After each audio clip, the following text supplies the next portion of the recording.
Está no ar, abre aspas, o primeiro jornal multidigital do eixo SP-Rio. Abre aspas. Olá, muito bom dia para você. Começa agora mais uma edição do Jornal Abre Aspas, com a transmissão simultânea com a SP-Rio Mais e o jornal O Vale. Nós estamos nesta terça-feira, dia 9 de outubro de 2018, e nos destaques da edição de hoje você confere que os dois candidatos à presidência da República em disputa neste segundo turno reafirmaram o compromisso com a democracia. Eles já estão em campanha, terão aí 20 dias para poder conquistar aí o seu voto. Deputados forasteiros são os mais votados na região do Vale do Paraíba, mesmo com várias campanhas, várias iniciativas com a valorização do voto regional. Vereadores de Caçapava arquivaram a denúncia contra o prefeito Fernando Diniz. E no esporte, Campinas resiste até o quinto set, mas o Taubaté cresceu no final e avançou para a final do Paulista de vôlei. Estes e outros destaques dentro de instantes. Jornal Abre Aspas. Jornal Abre Aspas.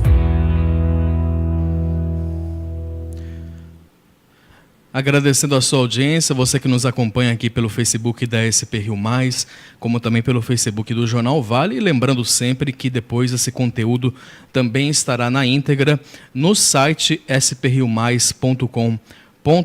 Já convido você a acompanhar e acessar o site, que está com a cara nova, mais acessível, mais clean, né, mais visualmente bonito aí para você poder acessar as notícias, as informações do Brasil, do mundo e também, claro, as informações da nossa região. Bom, vamos falar sobre a corrida presidencial, vamos falar sobre essas eleições, já que o segundo turno já começou. Eleições 2018. Os dois candidatos à presidência da República que foram para o segundo turno já começaram a campanha, eles têm apenas 20 dias aí. Jair Bolsonaro, do PSL, e Fernando Haddad, do PT, deram entrevista no dia seguinte à votação e já costuram estratégias. O candidato Jair Bolsonaro passou o dia em casa em um condomínio na Barra da Tijuca, no Rio de Janeiro. Em entrevista por telefone à rádio Jovem Pan, ele falou sobre as propostas que vai defender no segundo turno.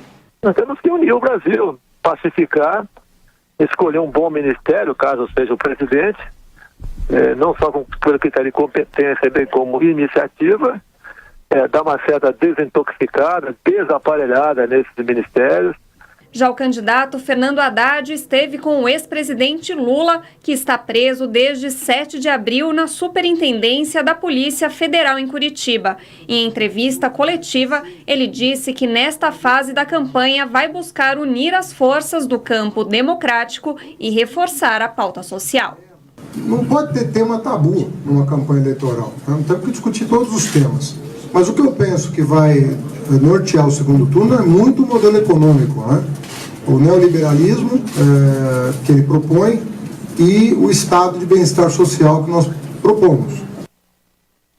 Também deram entrevista ao vivo para o Jornal Nacional ontem à noite, também reafirmando esse compromisso com a democracia, cada um na casa, né, em suas casas, né? E a campanha do segundo turno é o assunto do comentário do jornalista José Guilherme Ferreira. Eis a questão.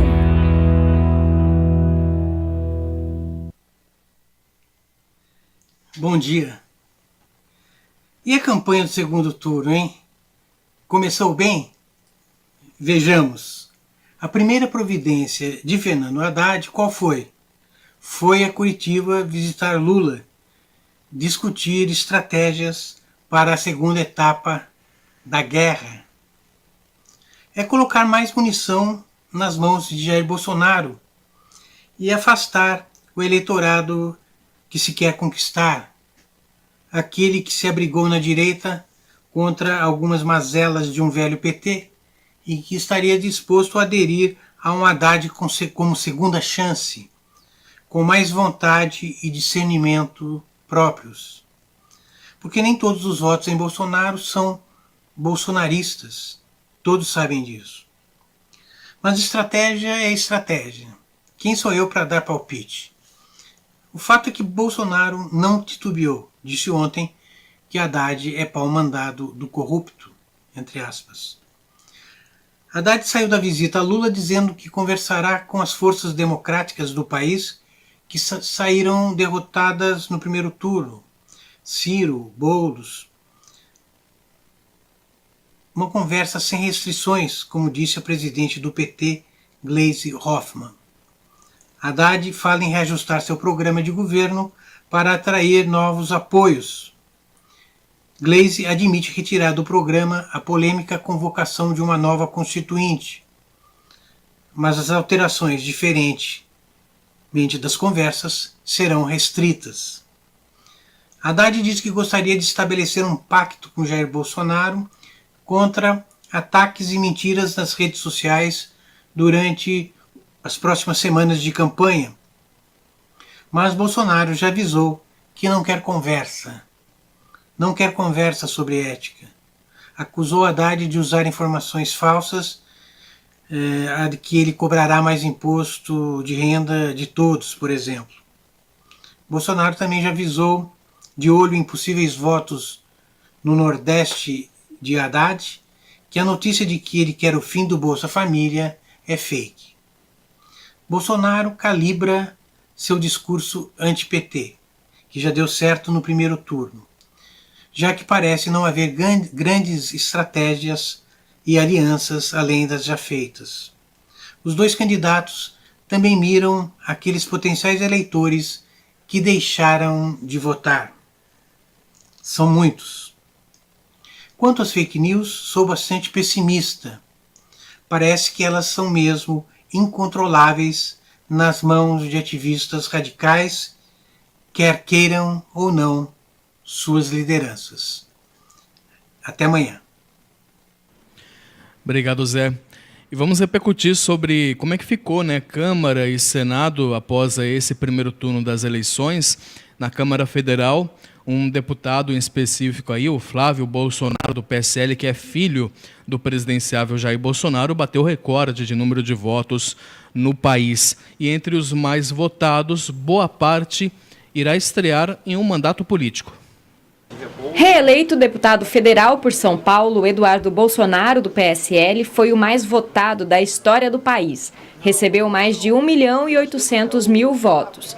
Já entre os que estreiam na política estão a jornalista Joyce Hasselman, o ator Alexandre Frota e Luiz Felipe de Orleans e Bragança, descendente da família real brasileira.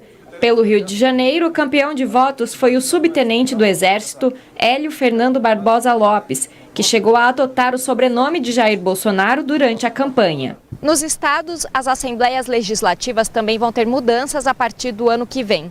Aqui em São Paulo, das 94 vagas, 42 deputados conseguiram se reeleger. Mais da metade das cadeiras foram renovadas e boa parte dos novos eleitos assume um cargo público pela primeira vez. Uma das eleitas é Janaína Pascoal, que se tornou a deputada estadual mais votada da história do país. Ela recebeu mais de 2 milhões de votos, quase 10% dos votos válidos em São Paulo. Ela é professora de Direito na Universidade de São Paulo e ganhou notoriedade há 2 anos por ter figurado entre os autores do pedido de impeachment de Dilma Rousseff. Ela foi candidata pelo PSL, partido de Jair Bolsonaro. As pessoas efetivamente me agradeciam por ter trabalhado, por ter feito o pedido do impeachment. Então, foi uma surpresa muito positiva que eu recebi como uma aprovação para todo o meu trabalho. Para este cientista político, o crescimento do PSL aponta para um poder legislativo mais conservador. O bolsonarismo se constituindo como uma corrente de pensamento, até em alguma medida maior e com certa autonomia em relação ao próprio candidato Jair Bolsonaro. Essa militância, as suas ideias continuaram muito presentes e influenciando muito o debate. E essa renovação também ocorreu no Senado e deixou muitos políticos sem mandato. Casa parlamentar que representa os estados no Congresso, o Senado, elegeu 2/3 das 81 vagas. Foram 2 candidatos de cada unidade da federação e nomes consagrados ficaram de fora. O atual presidente da Casa, Eunício Oliveira, do MDB do Ceará, não conseguiu se reeleger. Os mais votados no estado foram Cid Gomes e Eduardo Girão. Outra baixa importante no MDB foi o ex-ministro de Lula e Temer e ex-líder de governos do PT, PSDB e MDB, Romero Jucá, que buscava o 4º mandato seguido. Em Roraima, os eleitos foram Chico Rodrigues e Messias de Jesus. Outro cacique do MDB que ficou de fora é Edson Lobão, que já presidiu o Senado. O estado dele, o Maranhão, elegeu o Everton e Elisane Gama. No Distrito Federal, o ex-governador e ex-ministro da Educação, Cristóvão Buarque, perdeu a vaga para Leila do vôlei e Isalci. Uma surpresa que contrariou as pesquisas foi a não eleição da ex-presidenta Dilma Rousseff do PT em Minas Gerais. Tida como favorita, ela foi a 4ª colocada e os mineiros elegeram Rodrigo Pacheco e Carlos Viana. Outro golpe no PT foi a 2ª derrota seguida do ex-senador Eduardo Suplicy em São Paulo. Em 2014, ele também ficou de fora. O estado elegeu agora Major Olímpio e Mara Gabrilli. O petista Lindbergh, um dos principais nomes da defesa do governo Dilma, não se reelegeu pelo Rio de Janeiro. O estado escolheu Flávio Bolsonaro e Harold de Oliveira. Ainda no Sudeste, o senador Magno Malta é outro que fica sem mandato. O Espírito Santo escolheu Fabiano Contarato e Marcos Duval. Das 54 vagas em disputa neste ano, 46 vão ser ocupadas por novos nomes, o que significa uma renovação de mais de 85%. Há claramente uma rejeição à política tradicional, aos partidos mais importantes que comandaram a política aqui durante tanto tempo, que parece chegou ao fim, né? Aqui na nossa região do Vale do Paraíba, os forasteiros foram os mais votados nessas eleições. Candidatos que não moram aqui, não possuem reduto eleitoral em nenhuma das cidades da RM Vale e que nem sequer repassaram verbas ou fizeram projetos para beneficiar a população que aqui reside enquanto estavam eleitos. Mesmo assim, foram eleitos. Foram eles que tiveram a maioria dos votos. Ou até mesmo aqueles, pelo menos os primeiros aí, né, que estão estreando, nem sequer mandaram ou enviaram ou anunciaram propostas, projetos para a RM Vale. Enfim, entre os 10 deputados estaduais mais bem votados no Vale do Paraíba, todos eles eleitos na votação do último domingo, há apenas 2 candidatos da região. A paulistana Janaína Pascal, do PSL, foi a campeã de votos, né, entre os candidatos a deputado. Ela recebeu 128.100 votos na região e elegeu-se com 2.060.000, né, de votos para a Assembleia Legislativa. Do mesmo partido, a candidata Letícia Aguiar foi escolhida por 46.200 votos aqui na região e vai ocupar uma cadeira como deputada no próximo ano. Ao todo, ela recebeu 60.900 votos. A Letícia Aguiar é daqui, né, de São José dos Campos. A terceira colocação na região ficou com também paulistano Arthur Mamãe Falei, do Democrata. Ele o apelido dele, né, o nome dele é Arthur Moledo Duval. Ele é integrante do MBL, Movimento Brasil Livre. Ele é youtuber e tem um canal chamado Mamãe Falei, com mais de 1.700.000 inscritos. E ele foi o terceiro mais votado aqui na nossa região. E nascido em Guararema, o deputado André do Prado, do PR, foi o 4º com mais votos na região, 20.900, que o ajudaram a se reeleger para a Assembleia Legislativa, com 123.300 votos. Aí na 5ª colocação desse top 10 do Vale do Paraíba aparece o segundo candidato com reduto eleitoral do Vale, né, que é o empresário e empreendedor Sérgio Victor, do Partido Novo de Taubaté. Ele foi eleito deputado estadual com 29.900 votos, sendo 23.700 vindos aqui dos eleitores do Vale do Paraíba. Depois, os candidatos mais votados do Vale são de fora: Edmir Chedid, do DEM, Estevão Galvão, também do DEM, Caio França, que é filho do Márcio França, que também concorre ao governo do estado junto com o João Dória, do PSB, Caruso, do MDB, e Campos Machado, do PTB. Esses foram os mais votados aí na região, que são forasteiros, os chamados forasteiros. 2 outros forasteiros tiveram uma votação bastante expressiva aqui no Vale do Paraíba, com 21.300 votos na região. O Palhaço Tiririca, do PR, ocupou um lugar entre os 10 candidatos do Vale mais bem votados para deputado federal, né? Ele se elegeu com 453.800 votos. Alexandre Frota, ex-ator, diga-se de passagem, ex-ator pornô, o Alexandre Frota, do PSL, estaria também entre os 20 melhores do Vale, com seus 9.200 votos, em uma votação total de 155.500. Ou seja, Tiririca teve 21.300 votos aqui no Vale do Paraíba e Alexandre Frota teve 9.200 votos na região. Agora eu peço para que esses 21.300 eleitores de Tiririca, esses 9.200 eleitores de Alexandre Frota, cobrem de seus candidatos melhorias, investimentos, projetos aqui para a nossa região. É o mínimo. E o efeito Bolsonaro nessas eleições retirou de cena partidos tradicionais, como PT e PSDB aqui na nossa região. Quem traz mais destaques desse perfil dos votos do eleitorado aqui na RM Vale é o repórter Xandu Alves, que nos traz a informação direto da redação do Jornal Vale. Olá, Xandu. Olá, amigos, jornal abre aspas. Efeito Bolsonaro vence PT e PSDB e muda panorama político no Vale do Paraíba. A pauta conservadora foi a mais bem-sucedida no primeiro turno das eleições no Vale do Paraíba. O partido PSL de Jair Bolsonaro derrubou a hegemonia do PSDB e a vice-liderança do PT na região e abocanhou 58,71% dos votos para presidente na RM Vale, quando o eleitor podia escolher entre 3 opções de candidato. Na eleição para governador de São Paulo, com 12 postulantes ao cargo, o candidato tucano João Dória, do PSDB, venceu com 37,61% dos votos na região, mas bem abaixo dos índices dos bolsonaristas.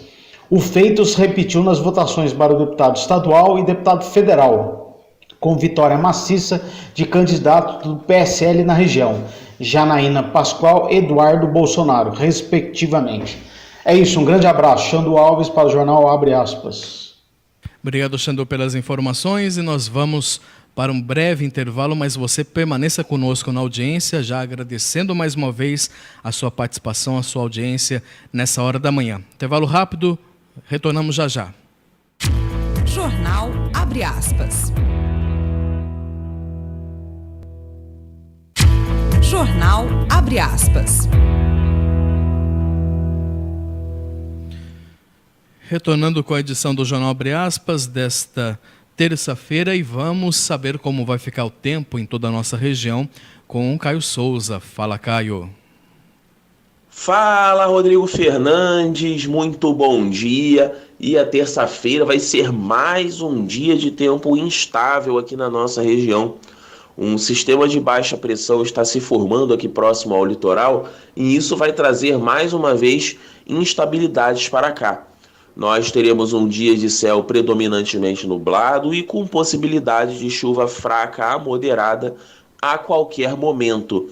O vento soprará com intensidade moderada, ocasionalmente forte, principalmente no litoral norte. E as temperaturas também não vão subir muito, não, por conta da maior nebulosidade. A máxima prevista na região do Vale do Paraíba é de 23 graus apenas. Na capital paulista teremos 21, no litoral norte poderemos chegar aos 22 e na Serra da Mantiqueira 16 graus de máxima. Só adiantando um pouquinho o tempo na semana, que já que temos um feriado já à vista, né? Mas as notícias não são muito boas, não. O tempo vai continuar instável e com possibilidade de chuva, pelo menos até aí a quinta-feira. Caio Souza, direto da Sala de Operações do Tempo Vale, para o Jornal Abre Aspas. Obrigado, Caio. E informações regionais, a Câmara de Caçapava arquivou a denúncia contra o prefeito Fernando Diniz, do PV, essa sessão ocorreu ontem. O prefeito era alvo de 5 acusações apresentadas em julho pelo presidente do Legislativo, Lúcio Mauro Fonseca, do PSDB, e acolhidas por unanimidade. A sessão foi aberta por volta de 9 horas da manhã e para que, para que a cassação ocorresse, era necessário aí 6 votos favoráveis. Foram 5 a favor, 4 contra e 1 abstenção. A sessão terminou por volta de 6h45 da tarde, 15 para 7 da noite. Os vereadores votaram cada uma das 5 denúncias apresentadas separadamente. Diniz foi denunciado por deixar de incluir precatório judicial, no orçamento municipal, impedir acesso de vereadores a processos administrativos, negligenciar bens dos municípios e problemas de gestão na contratação de uma OS para a saúde. O prefeito sempre negou as acusações e defendeu que nenhum ato do governo desabonou a sua conduta. Funcionários da fábrica de Taubaté da Volkswagen entraram em férias coletivas ontem. A montadora afirma que o mecanismo foi adotado devido à queda na exportação de veículos para a Argentina. A empresa não informou a quantidade de funcionários que a medida abrange, apenas afirma que nenhum turno de produção foi suspenso. O retorno dos trabalhadores afastados ao trabalho está previsto para o dia 29. Por nota, a Volks justificou que a medida atua como flexibilização da produção, levando em consideração a atual crise econômica na Argentina. A montadora produz os modelos Up, Voyage e Gol e é um dos principais empregadores de Taubaté, com cerca de 3.100 empregados diretos. E aumenta o pessimismo entre os comerciantes para o Dia das Crianças deste ano. Lá em Taubaté, a cada 10 lojistas, 3 esperam redução nas vendas, no comparativo aí com a mesma data em 2017. O índice de pessimismo, de 30%, é maior do que o registrado no ano passado, quando estava em torno de 19%. No ano passado, 42,53% dos comerciantes, dos lojistas, esperavam aumento nas vendas. Esse ano, são 13,33%. Já o índice de comerciantes que esperam a manutenção do volume das vendas passou de 37,93% no ano passado para 56,67% neste ano. Para esse levantamento foram ouvidos lojistas de 30 estabelecimentos comerciais associados à ACIT, Associação Comercial e Industrial de Taubaté.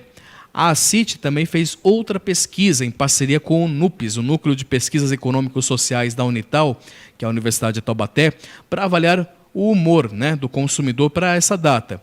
Foram entrevistadas 253 pessoas na cidade entre os dias 17 e 28 de setembro.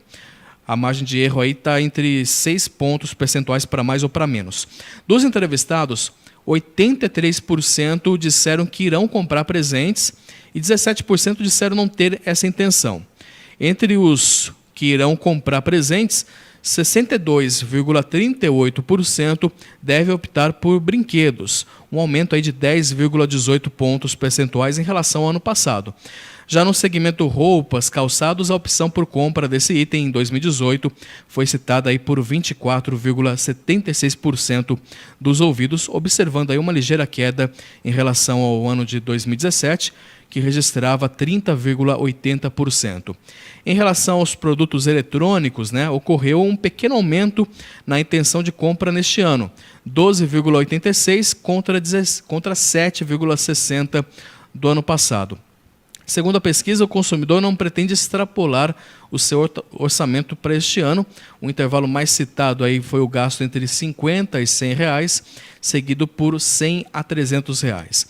Em relação ao ano passado, aumentou a proporção de pessoas que irão pagar a prazo, de 30,85% em 2017 para 43,33% em 2018. O local preferido para realizar as compras ainda é o centro. No entanto, essa opção caiu de 60,73% em 2017 para 49,05% em 2018. A questão também da preferência do centro, muitas vezes as pessoas optam pelo centro justamente porque no shopping você tem aí um gasto também maior com relação a estacionamento, e a criança fica empolgada, enfim. Mas aí tem ligeiramente vem caindo aos poucos, aí também traz, de certa forma, o shopping um pouco de segurança também, enfim. Ainda tem esse contraste aqui na nossa região, entre o centro, entre fazer compras no centro e fazer compras no shopping. Bom, nós vamos rapidamente para o intervalo novamente, porque na sequência a gente fala de esportes, por isso eu quero que você permaneça na nossa audiência, agradecendo mais uma vez você que está em sintonia conosco pelo Facebook da SP Rio Mais, junto com o Facebook do Jornal O Vale. Um minutinho, a gente já retorna. Jornal Abre Aspas. Jornal Abre Aspas. Você que acompanha neste momento o Jornal Abre Aspas ao vivo, lembrando que sempre ao vivo estamos a partir das 9 horas da manhã, depois permanece esse vídeo no Facebook da SP Rio Mais, do Jornal Vale e também lá no nosso portal no spriomais.com.br. Agradecendo a Rafaela Pereira que está conosco, André e Maiara, né, o casal aqui com a gente, e a Nilce Melo também na companhia aí, na audiência neste momento. Entre outros, Marieta Guimarães, Leia Salles, Ju Trindade, Joel Veloso, Kátia Djanapa e Cris Alcântara e também Doha Abdul. Muito bem, muito obrigado pela companhia aí, aqueles que já se manifestaram aí, deixando o like, deixando os comentários na nossa transmissão. Obrigado pela audiência. Vamos falar de esportes e quem traz as informações do esporte é o Douglas Cruz. Bom dia, Douglas. Bom dia, Rodrigo. Bom dia aos internautas da SP Rio Mais e também do Jornal O Vale. Vamos conferir agora as principais informações esportivas desta terça-feira. Começando pelo jogo do Campeonato Brasileiro de ontem. O Fluminense enfrentou o Paraná no Maracanã e meteu 4-0, afundando ainda mais o último colocado do Campeonato Brasileiro. Foi um jogo muito fácil para o Fluminense, que ganhou de 4-0 com tranquilidade, assim, tirando o pé. Os gols foram 2 gols de Jadson, um de Richard e um de Luciano. O Fluminense agora subiu para a 8ª posição com 37 pontos, enquanto o Paraná está desesperado na lanterna do Campeonato Brasileiro com apenas 17 pontos. O Paraná, para escapar dessa degola, tem que ganhar 9 jogos de 11, uma missão quase impossível aí para o Paraná.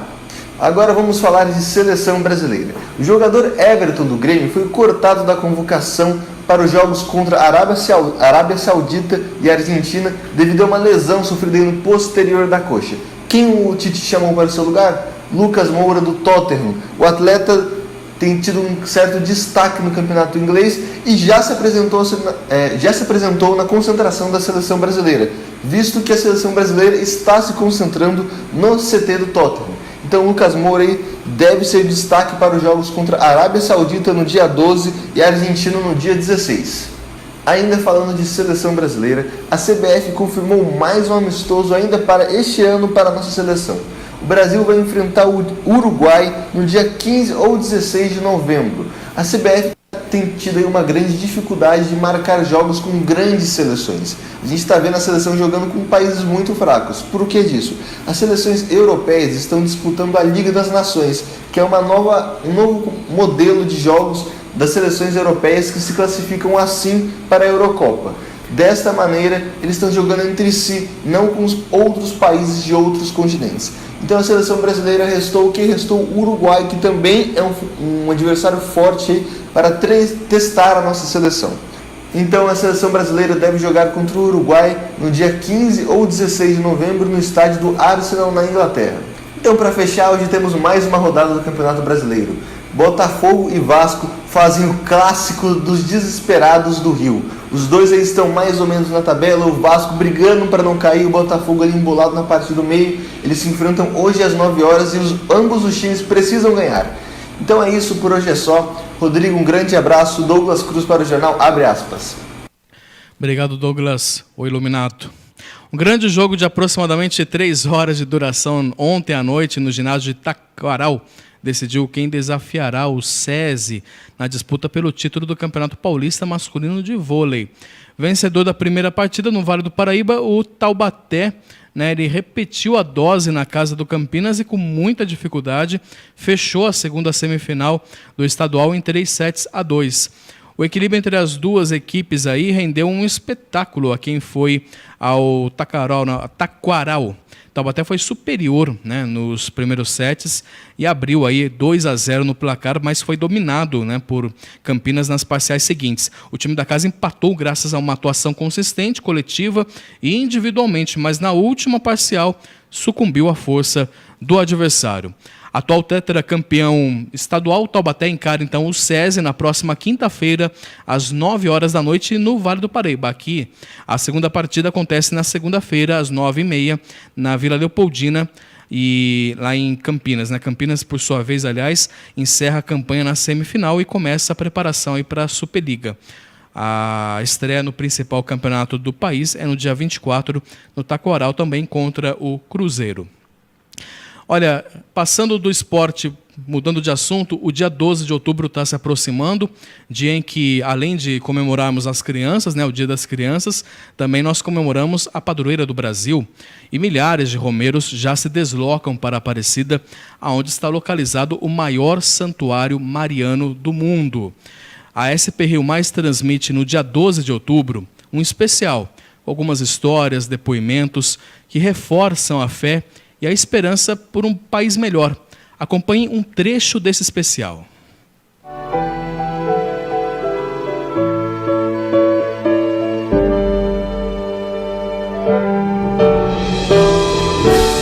Dá muito prazer pra gente, como ser humano, de poder fazer algo pelo nosso próximo.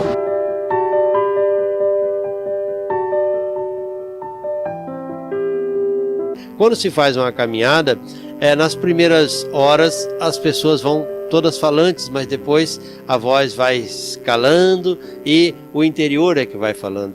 Minha intenção é chegar lá em Aparecida. Eu acho que isso aqui é pouco que eu estou fazendo por tudo que Nossa Senhora fez por mim.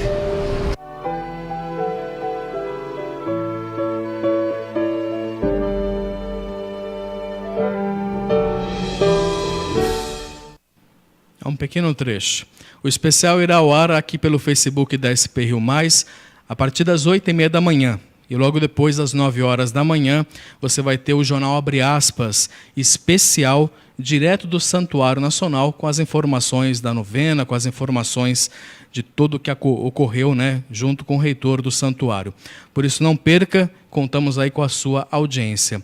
Aliás, é bom ressaltar também que, nesse período, aumenta-se o número, né, de romeiros que peregrinam para Aparecida, às margens da Via Dutra. Até a gente se encontrou com o seu Lázaro, né, no auge dos seus 73 anos, saindo lá de Guarulhos, lá de Osasco. Ele saiu de Osasco para caminhar em direção ao Santuário Nacional. Portanto, você motorista que vai pegar a Dutra, muita atenção, muita cautela, muita prudência ao volante aí, diante aí desses grupos ou até mesmo individualmente, né, esses romeiros que atravessam aí, que se deslocam para Aparecida pela Dutra. Lembrando que é sempre importante a gente reforçar que a via melhor são outras, existem outras alternativas, né? Existem alternativas que você pode utilizar para se deslocar, para fazer o seu ato de fé, enfim, com mais segurança. A Dutra não é segura, né, para esse tipo de coisa, diante dessa via de alta velocidade, né? Então, existem alternativas como a Rota da Fé, o Caminho da Luz, que acabam fazendo um trajeto maior, dura mais o tempo, mas é mais seguro para o romeiro aí se deslocar para o santuário. Importante é ter a fé, né, e que quem caminha com fé e com esperança, e leve aí no coração de vocês um país melhor, o desejo de um país melhor. Bom, eu quero agradecer a sua audiência, você que esteve conosco nessa manhã de terça-feira. Lembrando que o conteúdo fica na íntegra no nosso site, spriomais.com.br. Ao longo da semana, nós trazemos também aí, amanhã e quinta-feira, também alguns outros trechinhos desse especial. E no dia 12 de outubro, 8h30 da manhã, especial no Facebook da SP Rio Mais, e depois às 9h, Jornal Abre Aspas, especial direto do Santuário. Uma excelente terça-feira para você. A gente se encontra amanhã, quarta-feira. Forte abraço.